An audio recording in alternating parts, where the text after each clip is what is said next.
is advised. Hey everyone, welcome to the discussion for Paperback, which is a deck building game. Deck building Scrabble is pretty much how I have described it to people. A novel deck building game.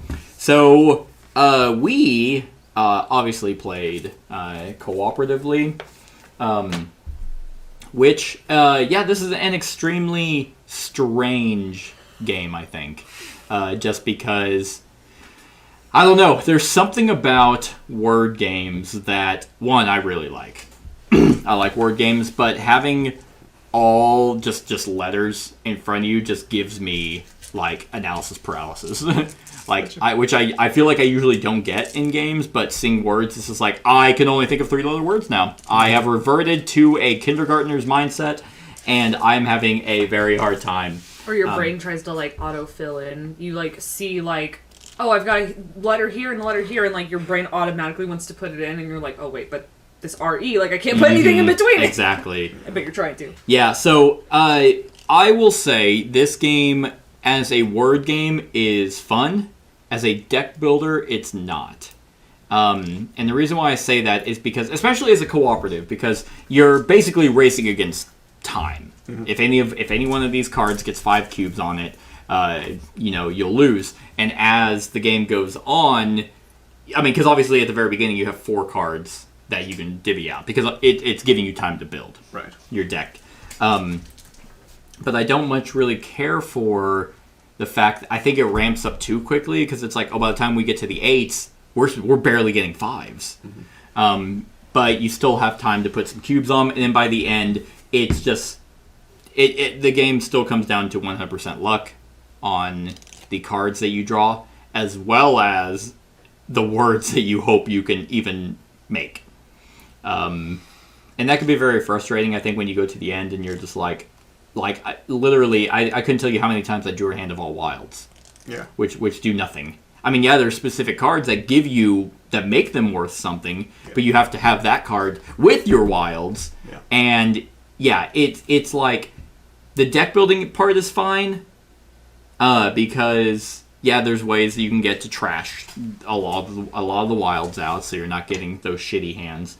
But with the racing part of you don't have the time to set up that kind of efficient deck to where it matters, or to trash the lesser valuable cards. Yeah.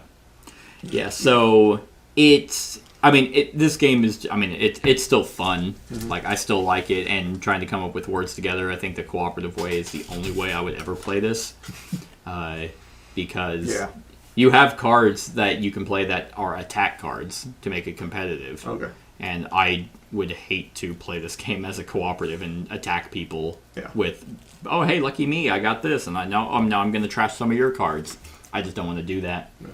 So, what do you guys think of Paperback? I like it a lot. I think it's really, really fun. I remember the first time we played it.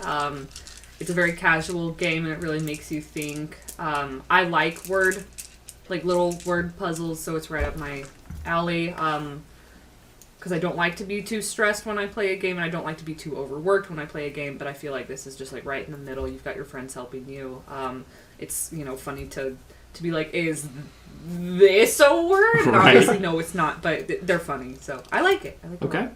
Brett? I agree. I mean, again, as a light filler, silly little word game, having fun, cooperative. Yeah.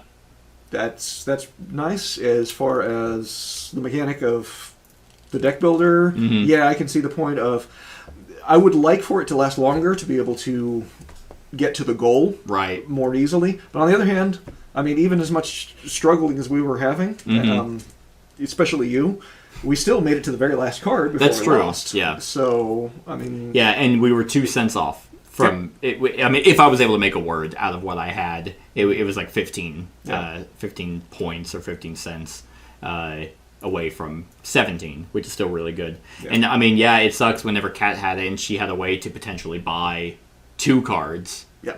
But she was 1 cent off, and it's like, ugh! Mm-hmm. And it sucks because there's a fucking word out there. Yeah. And it's based on your own personal Grisibolo. Oh yes. Rat Lord. Yes. Hey, my favorite band. and you just kind of, if anyone that like the people who are really into Scrabble are the people you do not socialize with. They don't socialize with other people either. No, but I'm pretty sure I made a word earlier, like at the very beginning of the game. Pisces? It was like tenon. No, at the beginning of the game, and I said or tannin. Yeah, we were looking at tannin. And I don't know if it's real or not, but it was a root, and it's a root from Borderlands. oh, And okay. so I'm like, I think it's real in real life too, but It is. It's something with wine. okay. Gotcha. It's it's a chemical about. Yeah, so I mean, obviously, you play this game like loose. I mean, hell, even Fast the and rule loose. book doesn't even give you any like hard and fast rules on what words count and what words don't. If you look in the rule book, you're taking it too seriously. Right? I mean, because there are people, like with Scrabble, who they know that there are hard and fast rules to Scrabble. Oh yeah. There was even a guy who memorized the entire French dictionary to win a French Scrabble tournament, and he doesn't speak French.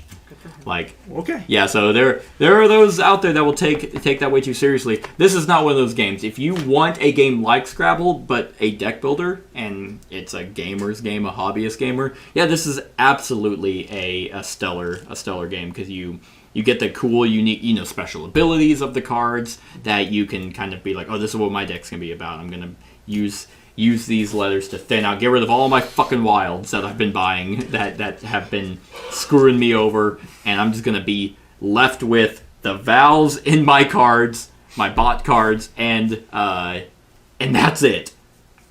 But then you need a wild here and there, and some cards actually are about having wilds. Yeah, and without that, it would be a lot worse. That's true. Yeah, because it's like, hey, every wild in your deck or in your word is Actually worth something. it's worth 2 or something, and then you can even get a good hand that lets you, hey, this U plus 2 cards next hand, so you can start making like 7-letter, 8-letter words. Yeah. And the first time Kat and I played it, I think we got like meteor or something, like a 6-letter word. Like we were getting bigger words that just happened to come up. Mm-hmm. But yeah, like Kat said, this is an extremely. The packaging of it. I actually absolutely hate this storage. Thank you. Just because there's not enough in here to sit like all the cards fill up half this. Of course, if you probably sleeved it, Yeah. but and then even then, Or if you came out with expansions. yeah, which I don't know if he did or not. I'm not aware of any. But this game does possibility. Yeah. I know there was a Kickstarter. It was like Paperback Adventures. It was like a campaign or something, or maybe a storytelling aspect of the game. I didn't look too much into it. Interesting. But yeah, you were asking about if there was variety to it. Yeah, replayability. There are optional rules. There are cubes as rewards for advice from other players. If you're having a hard time forming a word, reveal your hand and say they are offering a bounty in exchange for some help. I think all of these are literally for... This rulebook is actually kind of just dog shit. Because it just says game mode cooperative, and then the next one, it just starts talking about optional rules. Oh, cool. And it's like, is that optional rules for the cooperative game, or is that for the competitive? Because it sounds like, hey, I'm offering these cubes if you help me. But in cooperative, I don't think that'd be a thing. I was gonna say that sounds like a competitive Right. move. There are also what's called common letters, which I didn't put in this game because I was like, that doesn't make sense.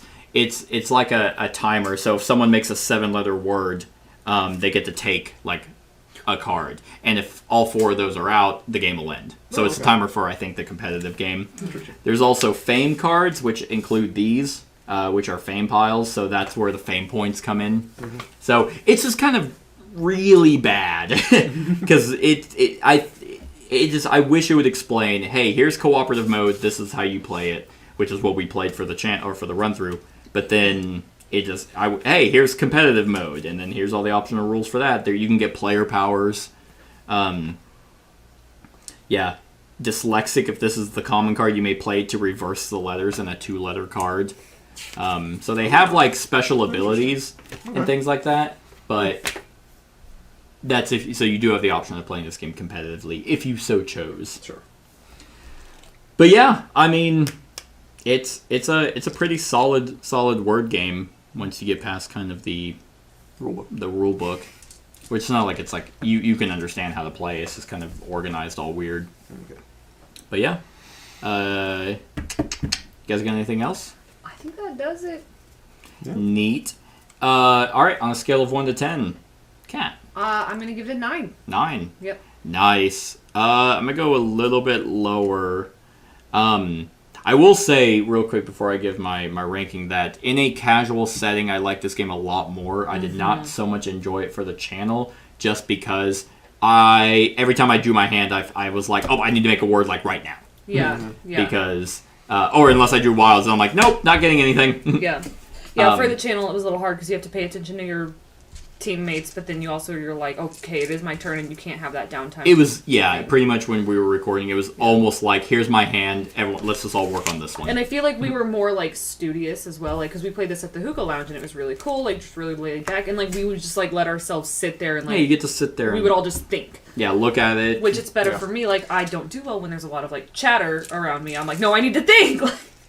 So it's not a good spectator game, but it's a good participant game. Yeah, pretty much.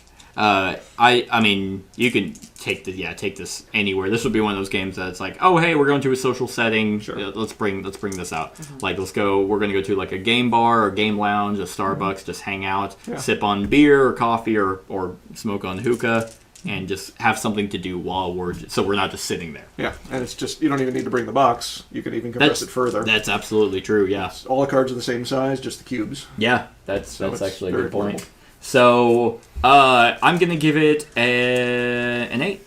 Nice. I'll go 8 too. Okay. I think it's good, and it's got some flaws. Yeah, that's true. So, that's our thoughts on Paperback. Let us know what you think of the game in the comments below. Other than that, like, comment, share, and subscribe, and have a wonderful whatever time of day it is for you. Hey everyone, thank you for watching, and I really hope that you enjoyed the video. If you would like to see more of my content, go ahead and click that subscribe button and the bell to be notified whenever I upload any new content. If you feel like supporting the channel, you can go ahead and click that Patreon link to be taken to my Patreon, and any help is truly appreciated. Other than that, stick around for any other run-throughs or reviews or cool top 10s or whatever I feel like putting on. Other than that, like, comment, share, and subscribe, and have a wonderful whatever time of day it is for you.